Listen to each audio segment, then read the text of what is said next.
Well, hello, Narrabeen Baptist Church. What you're watching is a church update that is responding to the proposed lockdown restrictions being eased during October and what that's going to mean for us as a church community.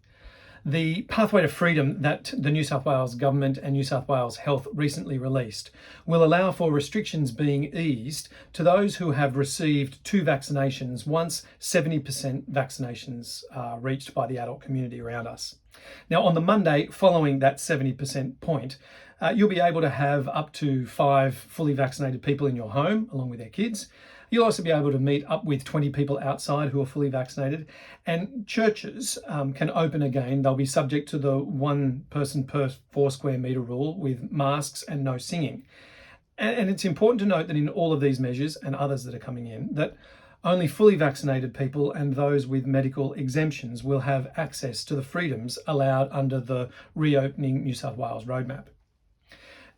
Let me say up front that throughout this pandemic, NBC has consistently demonstrated a commitment to comply with the New South Wales health directives and the government regulations and restrictions.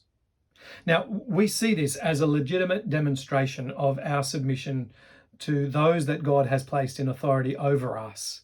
We also see that it's a way of loving one another by participating in a plan that prevents the spread of the virus. It preserves lives and it helps to unburden the health system and the health workers.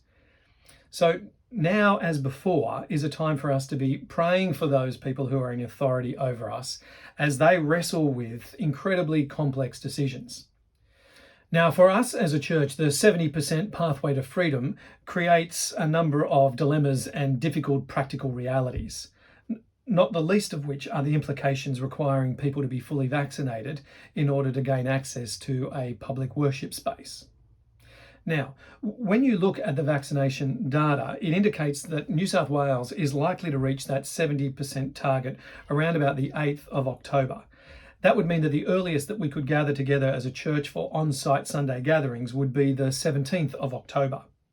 It's also projected that by the 19th of October, New South Wales will have already reached the 80% vaccination level.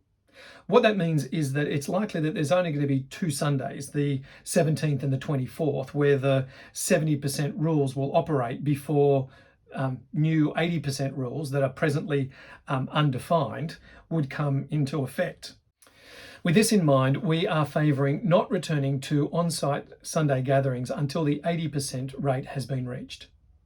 That is because it would only be for 2 Sundays that the 70% rules apply, and along with the fact that we'd only be having 50 people on site due to the 4 square metre rule with no singing and masks, and also children are required to remain with their parents on site and will be unable to run children's ministry.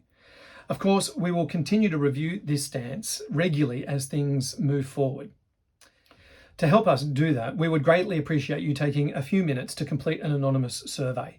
Your answers will help us understand the general mood and desires of our church family as we work through various opening options available to us in coming weeks and months.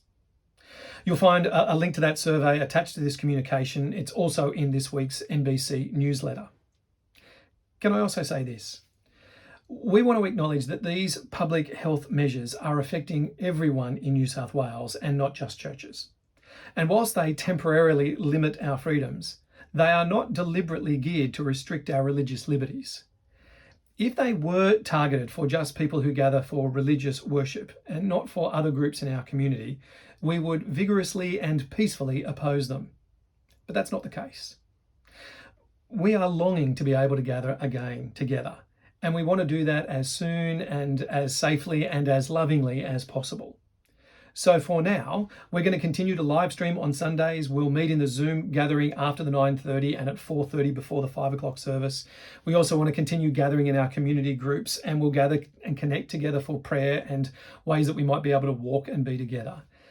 Can I also give a quick shout out and highlight the trivia event that's scheduled for next Friday night? It's going to be a great time to be able to gather together. Can I encourage you, please register, get a group together. It'll be a fun time to do something different and to be able to connect as a church community in that online space.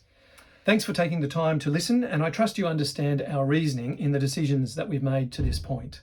If you'd like to talk through this matter, please give me or anyone on the Church Council a call, and we'd be happy to have that conversation. Once again, thank you.